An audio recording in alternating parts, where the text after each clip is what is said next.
ഉപദ്വീപീയ നീരൊഴുക്ക് വ്യൂഹം. ഉപദ്വീപീയ നീരൊഴുക്ക് വ്യൂഹം ഹിമാലയൻ നീരൊഴുക്കിനേക്കാൾ പഴക്കമുള്ളതാണ്. വിശാലമായതും ആഴം കുറഞ്ഞതുമായ താഴ്വരകൾ, നദികളുടെ വളർച്ചയുടെ പൂർണ്ണത എന്നിവയിൽ നിന്നെല്ലാം ഇത് വ്യക്തമാണ്. പശ്ചിമ തീരത്തിനടുത്ത് സ്ഥിതി ചെയ്യുന്ന പശ്ചിമഘട്ടം പ്രധാന ഉപദ്വീപീയ നദികളെ ബംഗാൾ ഉൾക്കടലിലേക്കെത്തിക്കുന്നവ, അറബിക്കടലിലേക്ക് ഒഴുകുന്നവ എന്നിങ്ങനെ വേർതിരിക്കുന്ന ജലവിഭാഗമായി നിലകൊള്ളുന്നു. നർമ്മദ, താപ്തി എന്നിവ ഒഴികെ മിക്ക ഉപദ്വീപീയ നദികളും പടിഞ്ഞാറുനിന്നും കിഴക്കോട്ട് ഒഴുകുന്നവയാണ്. ഉപദ്വീപിന്റെ വടക്കുഭാഗത്ത് നിന്ന് ഉത്ഭവിക്കുന്ന ചമ്പൽ, സിന്ധ്, ബത്വ, സോൺ, കെൻ എന്നിവ ഗംഗാ നദീവ്യൂഹത്തിൽ ഉൾപ്പെടുന്നു. ഉപദ്വീപീയ നദീവ്യൂഹത്തിലെ മറ്റ് പ്രധാന നദികളാണ് മഹാനദി, ഗോദാവരി, കൃഷ്ണ, കാവേരി എന്നിവ. കൃത്യമായ ഗതി, മിയാൻഡറുകളുടെ അഭാവം, വറ്റിപ്പോകുന്ന അവസ്ഥ എന്നിവ ഉപദ്വീപീയ നദികളുടെ പ്രത്യേകതകളാണ്.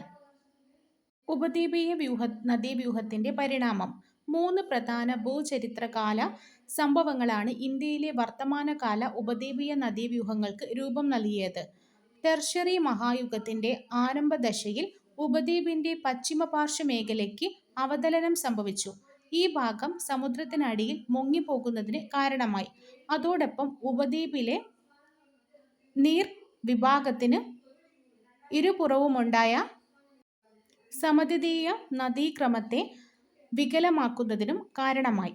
ഉപദ്വീപിന്റെ വടക്ക് അതിരിനുണ്ടായ അവതലനവും ഹിമാലയ പർവതത്തിന്റെ ഉത്ഥാനവും അതിന്റെ ഫലമായി ഉപദ്വീപിലുണ്ടായ ഭ്രംശതട രൂപീകരണവും നർമ്മദ, താപ്തി നദികൾ ഈ ഭ്രംശതാഴ്വരയിലൂടെ ഒഴുകുകയും യഥാർത്ഥ വിള്ളലുകൾ അവശിഷ്ട പദാർത്ഥങ്ങളാൽ നിറയ്ക്കപ്പെടുകയും ചെയ്തതിനാൽ ഈ നദീതടങ്ങളിൽ കാര്യമായ എക്കൽ നിക്ഷേപം, ഡെൽറ്റ എന്നിവ രൂപീകരിക്കപ്പെടുന്നില്ല. ഉപദ്വീപിന് വടക്ക് പടിഞ്ഞാറ് ദിശയിൽ നിന്നും തെക്ക് കിഴക്ക് ദിശയിലേക്ക് നേരിയ തോതിലുള്ള ചരിവ് സംഭവിച്ചതിലൂടെ ഈ മേഖലയിലെ മുഴുവൻ നദീവ്യൂഹങ്ങളുടെയും ദിശ ബംഗാൾ ഉൾക്കടലിലേക്ക് ക്രമീകരിക്കപ്പെട്ടു. ഉപദ്വീപീയ നീരൊഴുക്കിലെ നദീവ്യൂഹങ്ങൾ.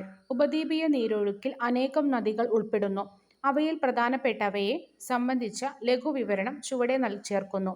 ഛത്തീസ്ഗഡിലെ റായ്പൂർ ജില്ലയിലെ സിഹാവയിൽ നിന്നുമാണ് മഹാനദിയുടെ ഉത്ഭവം.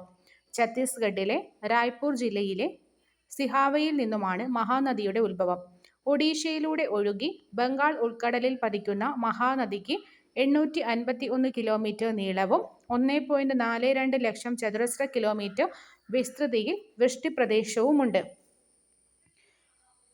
മഹാനദിയുടെ ഉത്ഭവസ്ഥാനം ഛത്തീസ്ഗഡിലെ റായ്പൂർ ജില്ലയിലെ സിഹാവയിലാണ്. ഒഡീഷയിലൂടെ ഒഴുകി ബംഗാൾ ഉൾക്കടലിൽ പതിക്കുന്നു. 851 കിലോമീറ്ററാണ് നീളം. വൃഷ്ടിപ്രദേശം 1.42 ലക്ഷം. മഹാനദിയുടെ കീഴ്ഘട്ടം മാത്രമേ ഗതാഗത യോഗ്യമായിട്ടുള്ളൂ. ഈ നദീതടത്തിന്റെ 53% മധ്യപ്രദേശിലും ഛത്തീസ്ഗഡിലും വ്യാപിച്ചു കിടക്കുന്നു.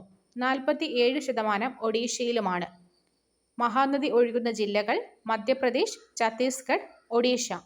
ഏറ്റവും വലിയ ഉപദ്വീപീയ നദീവ്യൂഹമായ ഗോദാവരി ദക്ഷിണ ഗംഗ എന്നറിയപ്പെടുന്നു. ദക്ഷിണ ഗംഗ എന്നറിയപ്പെടുന്നത് ഗോദാവരിയാണ്. ഉപദ്വീപീയ ഇന്ത്യയിലെ ഏറ്റവും വലിയ നദിയാണ്. മഹാരാഷ്ട്രയിലെ നാസിക് ജില്ലയിൽ നിന്ന് ഉത്ഭവിക്കുന്ന ഗോദാവരി ബംഗാൾ ഉൾക്കടലിൽ പതിക്കുന്നു. ഗോദാവരി ഉത്ഭവിക്കുന്നത് മഹാരാഷ്ട്രയിലെ നാസിക് ജില്ലയിൽ നിന്നാണ്. ഗോദാവരിയുടെ പോഷക നദികൾ മഹാരാഷ്ട്ര, ഛത്തീസ്ഗഡ്, ഒഡീഷ, ആന്ധ്രാപ്രദേശ്, മധ്യപ്രദേശ് എന്നീ സംസ്ഥാനങ്ങളിലൂടെ ഒഴുകുന്നു. ഗോദാവരിയുടെ നീളം 1465 3.13 ലക്ഷം ചതുരശ്ര കിലോമീറ്റർ ആണ് ഗോദാവരിയുടെ വൃഷ്ടിപ്രദേശം. ഇതിന്റെ 49% മഹാരാഷ്ട്രയിലും 20% മധ്യപ്രദേശിലും ഛത്തീസ്ഗഡിലും ശേഷിക്കുന്ന ഭാഗം ആന്ധ്രാപ്രദേശിലുമായിട്ട് വ്യാപിച്ചു കിടക്കുന്നു. പെൺഗംഗ, ഇന്ദ്രാവതി, പ്രാൺഹിത, മഞ്ജീര എന്നിവയാണ് പ്രധാന പോഷക നദികൾ. പോളാവാരത്ത് നദി മനോഹരമായ ഗിരികന്ധര താഴ്വരകൾ സൃഷ്ടിക്കുന്നു. ഗോദാവരി ഗിരികന്ധര താഴ്വരകൾ സൃഷ്ടിക്കുന്നത് പോളാവാരത്താണ്. ഇതിനു തെക്കുള്ള ഭാഗങ്ങൾ വലിയ തോതിൽ പ്രളയ സാധ്യതയുള്ളവയാണ്. ഡെൽറ്റ ഭാഗങ്ങളിൽ മാത്രമാണ് ഗോദാവരി നദി ഗതാഗത യോഗ്യമായിട്ടുള്ളത്. രാജമുദ്രയ്ക്കു ശേഷം നദി ഡെൽറ്റ നിർമ്മിച്ചുകൊണ്ട് ധാരാളം ശാഖകളായിട്ട് പിരിയുന്നു. കിഴക്കോട്ടൊഴുകുന്ന ഉപദ്വീപീയ നദികളിൽ രണ്ടാമത്തെ വലിയ നദിയായ കൃഷ്ണ സഹ്യാദ്രിയിലെ മഹാബലേശ്വരിൽ നിന്നുത്ഭവിക്കുന്നു. 1401 കിലോമീറ്റർ ദൂരത്തിൽ ഒഴുകുന്ന കൃഷ്ണയുടെ പ്രധാന പോഷക നദിയാണ് കൊയ്ന, തുംഗഭദ്ര, ഭീമ എന്നിവ. കൃഷ്ണയുടെ വൃഷ്ടിപ്രദേശത്തിന്റെ 27% മഹാരാഷ്ട്രയിലും 44% കർണാടകയിലും 29% ആന്ധ്രാപ്രദേശിലും തെലങ്കാനയിലുമാണ്. കർണാടകയിലെ കൊടക് ജില്ലയിലെ ബ്രഹ്മഗിരി കുന്നുകളിൽ നിന്നുമാണ് കാവേരി നദി ഉത്ഭവിക്കുന്നത്. 800 കിലോമീറ്ററാണ് കാവേരി നദിയുടെ നീളം. 81,155 ചതുരശ്ര കിലോമീറ്ററാണ് കാവേരിയുടെ വിസ്തൃതി. നദിയുടെ വൃഷ്ടിപ്രദേശത്തിന്റെ ഉപരിതല ഭാഗങ്ങളിൽ തെക്കുപടിഞ്ഞാറൻ മൺസൂൺ കാലത്തും കീഴ്ഭാഗങ്ങളിൽ വടക്ക് കിഴക്കൻ മൺസൂൺ കാലത്തുമാണ് മഴ ലഭിക്കുന്നതിനാൽ മറ്റു ഉപദ്വീപീയ നദികളെ അപേക്ഷിച്ച് വർഷത്തിലുടനീളം നീരൊഴുക്ക് കാര്യമായ ഏറ്റക്കുറച്ചിലുകൾ ഉണ്ടാകാറില്ല. കാവേരി തടത്തിന്റെ 3% കേരളത്തിലും 42% കർണാടകയിലും 56% തമിഴ്നാട്ടിലുമാണ്. കബനി, ഭവാനി, അമരാവതി എന്നിവയാണ് പ്രധാന പോഷക നദികൾ. അമർകണ്ടക് പീഠഭൂമിയുടെ പടിഞ്ഞാറൻ ചരിവിൽ 1057 മീറ്റർ ഉയരത്തിൽ നിന്നുമാണ് നർമ്മദ നദി ഉത്ഭവിക്കുന്നത്.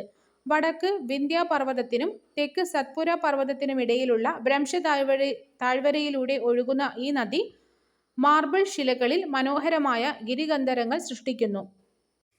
കൂടാതെ ജബൽപൂരിനടുത്ത് ധുവാന്ദർ വെള്ളച്ചാട്ടവും നിർമ്മിച്ചുകൊണ്ടൊഴുകുന്നു. 1312 കിലോമീറ്റർ ഒഴുകി ഭറൂച്ചിന് തെക്കായി 27 കിലോമീറ്റർ നീളത്തിൽ വിശാലമായ അഴിമുഖം സൃഷ്ടിച്ചുകൊണ്ട് അറബിക്കടലിൽ പതിക്കുന്നു. 98,796 ചതുരശ്ര കിലോമീറ്റർ വൃഷ്ടിപ്രദേശമുള്ള നർമ്മദ നദിയിലാണ് സർദാർ സരോവർ ഡാം നിർമ്മിച്ചിട്ടുള്ളത്. നമാമി ദേവി നർമ്മദേ എന്ന പേരിലുള്ള നർമ്മദ നദീ സംരക്ഷണ ദൗത്യത്തെ സംബന്ധിക്കുന്ന വിവരങ്ങൾ ശേഖരിച്ച് സഹപാഠികളുമായി ചർച്ച ചെയ്യുക. പടിഞ്ഞാറോട്ടൊഴുകുന്ന മറ്റൊരു പ്രധാന നദിയായ താപ്തി മധ്യപ്രദേശിലെ ബേട്ടൂർ ജില്ലയിലെ മുൾത്തായ് 724 കിലോമീറ്റർ നീളമുള്ള താപ്തി നദിയുടെ നദീതടം 65,145 ചതുരശ്ര കിലോമീറ്റർ വിസ്തൃതമാണ്. താപ്തി നദീതടത്തിന്റെ 79% മഹാരാഷ്ട്രയിലും 15% മധ്യപ്രദേശിലും ശേഷിക്കുന്ന 6% ഗുജറാത്തിലുമാണ്. ആരവല്ലിക്ക് പടിഞ്ഞാറുള്ള രാജസ്ഥാനിലെ ഏറ്റവും വലിയ നദീവ്യൂഹമാണ് ലൂണി. പുഷ്കറിനടുത്തുനിന്ന് ഉത്ഭവിക്കുന്ന സരസ്വതി, സമർബതി എന്നീ രണ്ട് ശാഖകൾ ആരവല്ലി നിരകൾ കടന്ന് ഗോവിന്ദ് ഖണ്ഡിൽ സംഗമിക്കുന്നതോടെ ലൂണി നദി രൂപം കൊള്ളുന്നു. ടെൽവാര വരെ പടിഞ്ഞാറോട്ടൊഴുകുന്ന ലൂണി പിന്നീട് തെക്കുപടിഞ്ഞാറൻ ദിശയിൽ സഞ്ചരിച്ച് റാൻ ഓഫ് കച്ചിൽ ചേരുന്നു. ഈ നദീവ്യൂഹത്തിൽ മഴക്കാലത്തു മാത്രമേ നീരൊഴുക്ക് ഉള്ളൂ. ലൂണി നദിക്ക് മഴക്കാലത്ത് മാത്രമേ നീരൊഴുക്കുള്ളൂ. മഹാനദിയുടെ നീളം 851 കിലോമീറ്റർ. ഗോദാവരി 1465 കിലോമീറ്റർ. കൃഷ്ണ നദി 1401 കിലോമീറ്റർ. കാവേരി നദി 800 kilometre. Narmada 1312 kilometre. Tapti 724 kilometre. ഉപദ്വീപീയ ഇന്ത്യയിലെ നദികൾ നമുക്ക് സുപരിചിതമാണ്. എന്നാൽ അതിൽ പടിഞ്ഞാറോട്ട് ഒഴുകുന്ന ചെറുനദികൾ നമുക്ക് അത്ര അറിയുന്ന പാർട്ടല്ല. എന്നാൽ NCERT വളരെ ഡീറ്റെയിൽ ആയിട്ട് കൊടുത്തിട്ടുണ്ട്. അപ്പം നമുക്കതൊന്ന് നോക്കാം. പടിഞ്ഞാറോട്ട് ഒഴുകുന്ന ചെറുനദികൾ. അറബിക്കടലിലേക്ക് ഒഴുകുന്ന മിക്ക നദികളും താരതമ്യേന ചെറുതാണ്. ഇവയ്ക്ക് ദൈർഘ്യം കുറയുന്നത് എന്തുകൊണ്ടാണ്? ഗുജറാത്തിലെ അമേലി ജില്ലയിൽ ദൽവഗയിൽ നിന്നുത്ഭവിക്കുന്ന ക്ഷേത്രുണ്ണിജി ഇത്തരമൊരു ചെറുനദിയാണ്. ഭദ്ര നദി രാജ്കോട്ട് ജില്ലയിലെ അന്യാലി ഗ്രാമത്തിൽ നിന്നാണ് ഉത്ഭവിക്കുന്നത്. പഞ്ചമഹൽ ജില്ലയിൽ ഗണ്ടാർ ഗ്രാമത്തിൽ നിന്നുമാണ് ദാദർ നദി ആരംഭിക്കുന്നത്. സബർമതിയും മാഹിയുമാണ് ഗുജറാത്തിലെ മറ്റ് രണ്ട് പ്രധാന നദികൾ. ഈ പാർട്ട് വളരെ ശ്രദ്ധിക്കേണ്ടതാണ്.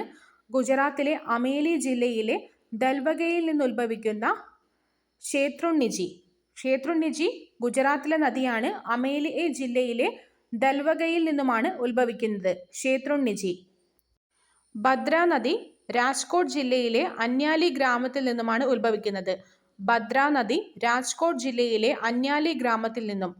പഞ്ചമഹൽ ജില്ലയിലെ ഗണ്ടാർ ഗ്രാമത്തിൽ നിന്നുമാണ് ദാദർ നദി പഞ്ചമഹൽ ജില്ലയിലെ ഗണ്ടാർ ഗ്രാമത്തിൽ നിന്നും.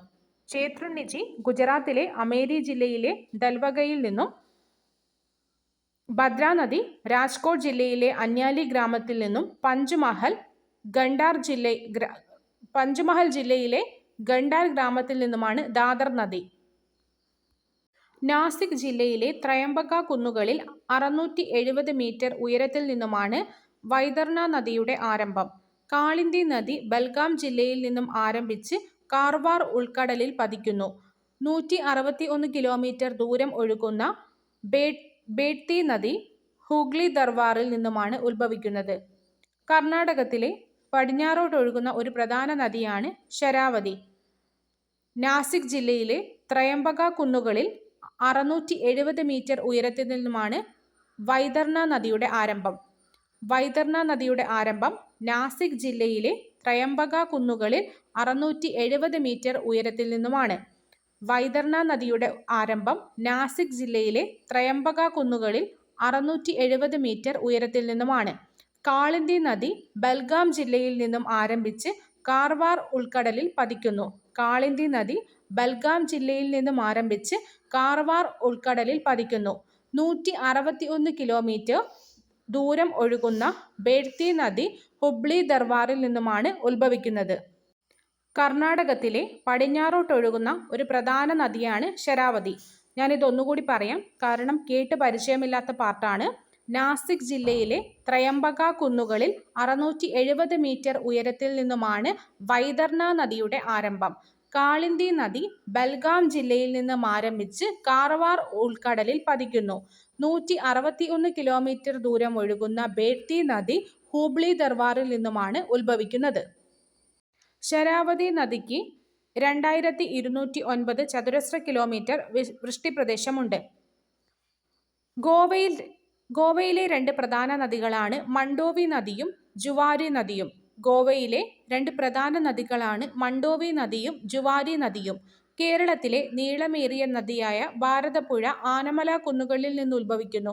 ഭാരതപ്പുഴ എന്നറിയപ്പെടുന്നത് പൊന്നാനിപ്പുഴ എന്നറിയപ്പെടുന്നത് ഭാരതപ്പുഴയുടെ നദീതടം 5397 ചതുരശ്ര കിലോമീറ്റർ വിസ്തൃതമാണ്.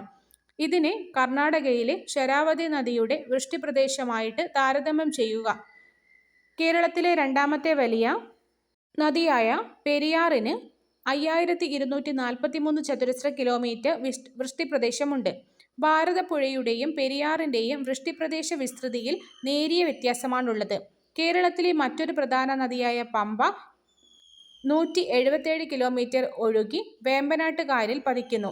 കേരളത്തിലെ മറ്റൊരു പ്രധാന നദിയായ പമ്പ 177 കിലോമീറ്റർ ഒഴുകി വേമ്പനാട്ട് കായലിൽ പതിക്കുന്നു. പടിഞ്ഞാറോട്ടൊഴുകുന്ന നദികളിൽ ഏറ്റവും കൂടുതൽ വൃഷ്ടിപ്രദേശമുള്ളത് മാഹി നദിക്കാണ്. 34,842 ചതുരശ്ര കിലോമീറ്റർ ആണ് മാഹി നദിയുടെ വൃഷ്ടിപ്രദേശം.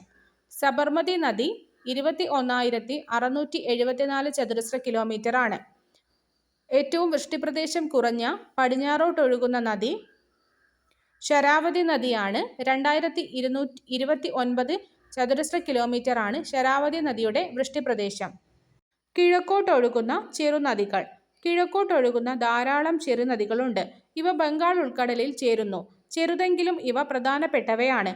സുബർണരേഖ, ബൈതർണി, ബ്രാഹ്മണി, വംശധാര, പെണ്ണാർ, പാലാർ, വൈഗൈ എന്നിവയാണ് പ്രധാനപ്പെട്ട നദികൾ.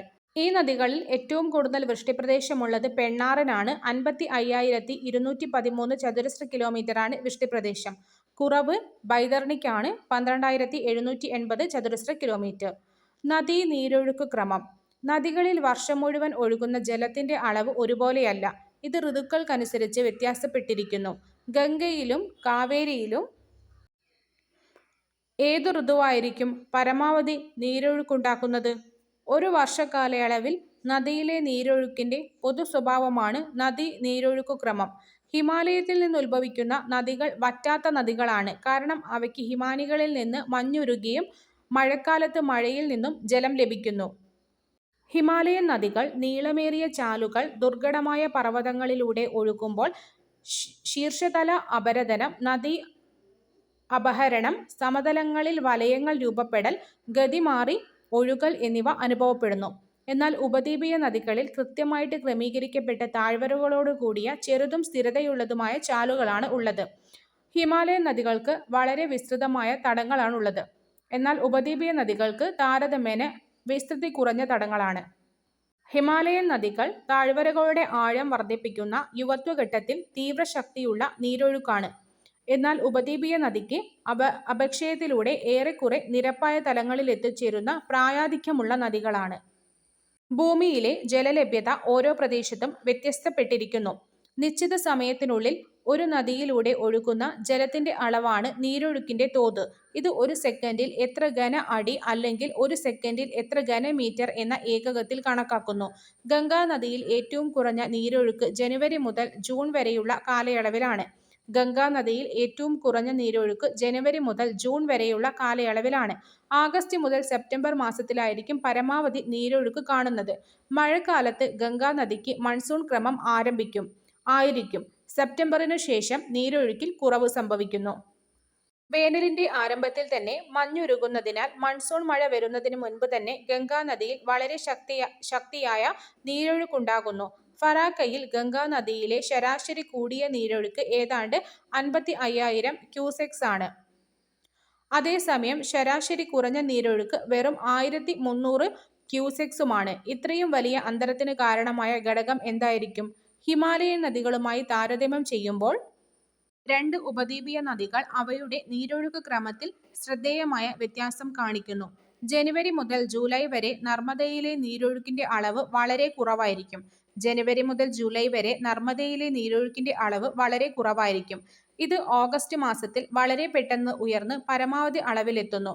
ഓഗസ്റ്റ് മാസത്തിലെ നീരൊഴുക്കിന്റെ ഉയർച്ചയും ഒക്ടോബർ മാസത്തിലെ നീരൊഴുക്കിന്റെ അളവിലെ താഴ്ചയും ശ്രദ്ധേയമാണ്.